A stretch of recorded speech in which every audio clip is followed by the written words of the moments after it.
Movie start होती है और हमें एक मैलरी नाम की लड़की दिखाई जाती है जो अपने कार में डेनवर शहर की ओर जा रही थी।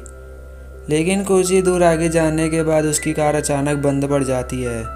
वो कार को चेक करने लगती है पर वो कार उससे ठीक नहीं हो पाती, इसलिए वो अपने मोबाइल से हेल्प के लिए किसी को फ़ोन करने की कोशिश करती है पर मोबाइल में नेटवर्क नहीं आ रहे थे। तभी वहाँ एक आदमी आता है जो मैलरी को उसकी प्रॉब्लम पूछता है, जिस पर मैलरी उसे बताती है कि कार स्टार्ट नहीं हो रही है। जिसके बाद वो आदमी मैलरी के कार को ठीक कर देता है।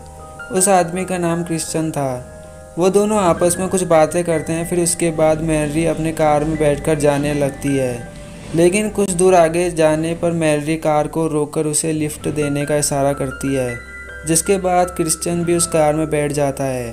अब कार में जाते समय दोनों के बीच में काफ़ी बातें होती हैं।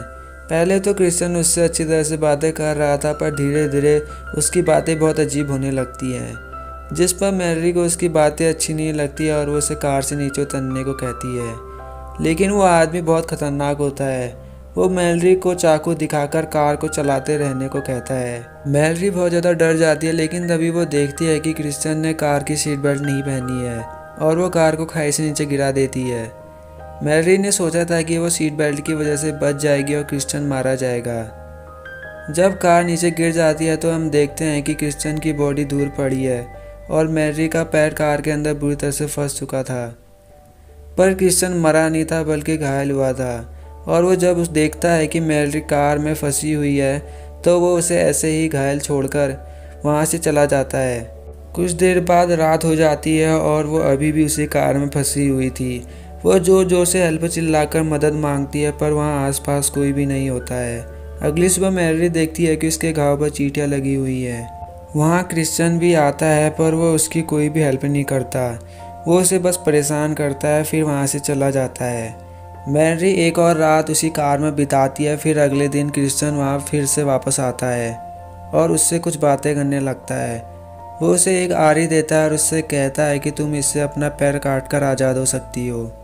इतना कहने के बाद क्रिश्चियन वहाँ से चला जाता है।